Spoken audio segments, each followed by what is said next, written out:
그리스도의 출생과 신약의 봉사 원칙. 마태복음 1장 20절 하반절과 23절입니다. 마리아 안에 나신 이는 성령으로 되신 것입니다. 처녀가 잉태하여 아들을 낳을 것이고 그 이름을 임마누엘이라 부를 것이다. 신약의 처음 사례인 예수 그리스도의 출생은 우리에게 신약의 봉사의 4가지 원칙을 보여줍니다. 오늘날 우리의 섬김을 위해서는 성경에 그곳에 기록된 방법을 모방하지 말고 그 원칙들을 배워야 합니다. 종교에서 절대적으로 벗어남. 첫 번째 원칙은 신약의 봉사가 종교와 그 모든 전통에서 절대적으로 벗어났다는 것입니다. 이것이 우리가 잊지 말아야 할 주요 원칙입니다. 신약의 봉사는 종교와 전혀 관계가 없습니다. 예수님의 출생에 있어서 종교와 관계된 것은 한 가지도 없습니다. 종교와 전통이라는 단어는 갈라디아서에서 사도 바울에 의해 사용되었습니다. 그는 유대교 안에 있었으며 조상의 전통을 전부 지켰습니다. 그러나 주님을 만났을 때 그는 종교에서 구출되었으며 모든 전통은 끝났습니다. 예수님께서 마리아의 태안에 잉태되셨을 때 종교나 전통에 관계된 것은 아무것도 없었습니다. 그분의 출생은 절대적으로 새로운 것이었으며 종교적인 배경과는 전혀 관계없는 것이었습니다. 마리아는 천사장 가브리엘이 그녀에게 왔을 때 크게 놀랐습니다. 누구도 그런 일이 일어나리라고는 예상하지 못했을 것입니다. 그것은 절대적으로 새로운 것이었습니다. 종교, 문화, 본성, 심지어 자연의 법칙에도 새로운 어떤 것이었습니다. 그것은 자연의 법칙에 반대되는 것이었지만 하나님에 의해 계시되고 성령으로 잉태된 것이었습니다. 외관상으로 처녀가 아이를 가졌다는 것은 불명예스러운 일입니다. 누구도 그런 일을 자랑스럽게 여기지 않겠지만 이것이 신약의 길입니다. 마태복음은 참으로 놀라운 책입니다. 이 책은 1장에서 그리스도의 출생으로 시작하여 25장에서 그리스도를 맞으러 나가는 교회로 끝납니다. 즉, 그리스도로 시작해서 교회로 끝납니다. 그것은 그리스도를 낳은 한 처녀에서 시작하여 그리스도를 맞으러 나가는 10처녀로 끝납니다. 우리 모두는 처녀가 될 필요가 있습니다.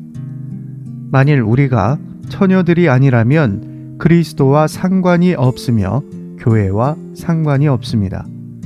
다른 사람들에게 그리스도를 낳기 위해서 우리는 처녀들이 되어야 합니다.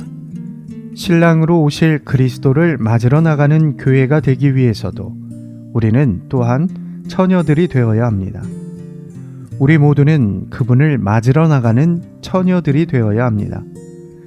주님을 모셔온 사람은 한 처녀였고 주님을 만나고 그분을 다시 모셔올 사람들도 처녀들입니다. 인간적인 노력이나 힘이나 일이 아닌 예수님의 출생에 있어서의 두 번째 원칙은 사람의 노력이나 힘이나 행함이나 일이 아니라는 것입니다. 주님은 마리아에게 무엇을 하라고 요구하지 않으셨습니다.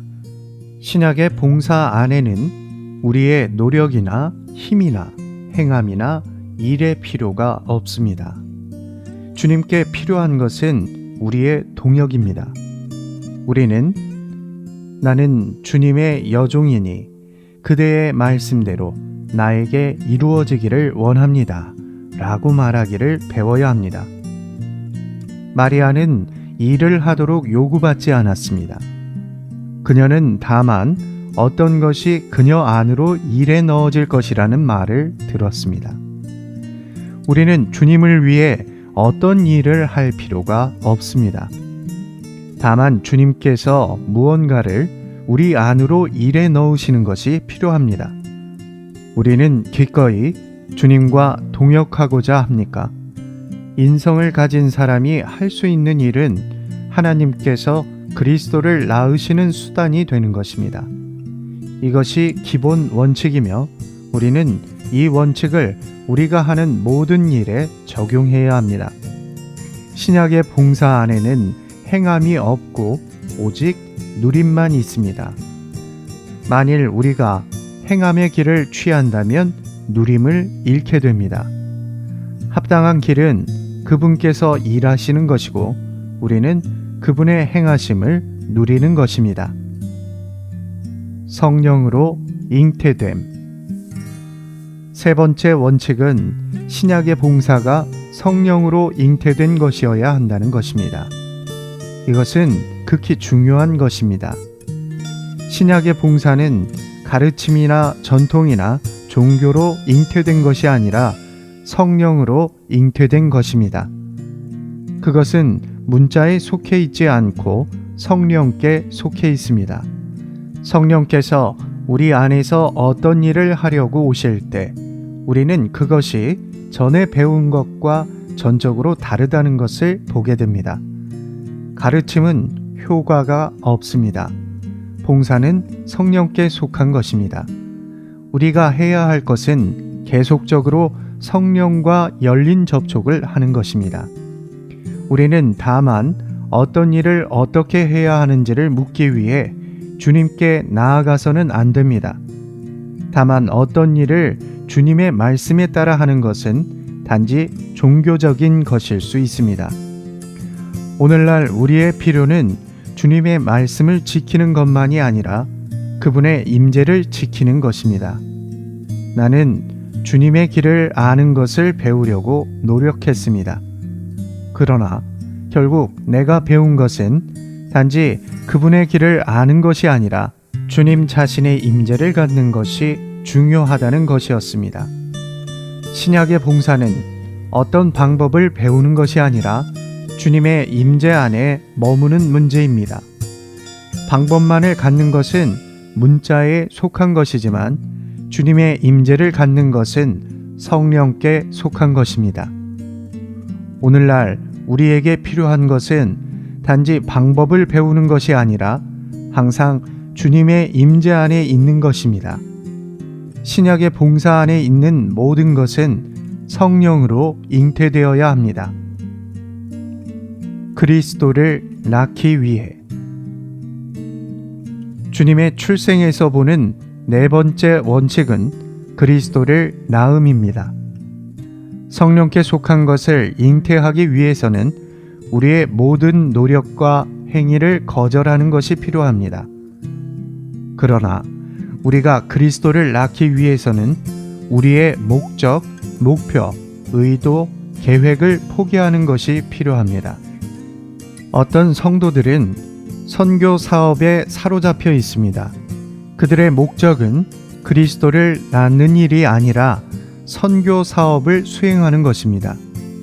그들은 다른 사람들에게 그리스도를 전파하고 있다고 주장할지 모르나 그리스도 자신이 그들의 목표가 아닙니다. 우리 모두는 그리스도를 낳는 것이 우리의 유일한 목적과 의도가 되어야 함을 배워야 합니다. 마리아 안에 나신 이는 성령으로 되신 것입니다. 아들을 낳을 것이니 이름을 예수라 부르십시오. 그 이름을 임마누엘이라 부를 것이다. 이렇게 하려면 우리는 자신의 모든 일과 목적과 목표와 갈망을 내려놓아야 합니다. 신약의 봉사는 결국 그리스도를 낳는 것이며 이것이 최종 목표가 되어야 합니다. 그것은 예수님, 곧 구원하시는 분이시자 임마누엘, 곧 우리와 함께 하시는 하나님이신 그리스도를 낳는 것입니다. 우리는 마태복음이 한 처녀로 시작하여 열 처녀로 끝난다는 것을 보았습니다. 이 책은 또한 개인적인 임마누엘로 시작하여 단체적인 임마누엘로 끝납니다. 1장에서는 우리와 함께 계시는 하나님이신 임마누엘을 보며 28장 마지막 절에서 주님은 보십시오. 나는 이 시대가 종결될 때까지 항상 여러분과 함께 있습니다. 라고 말씀하십니다. 이 오디오 메시지는 한국복음서원에서 출간한 신약의 봉사 내용입니다.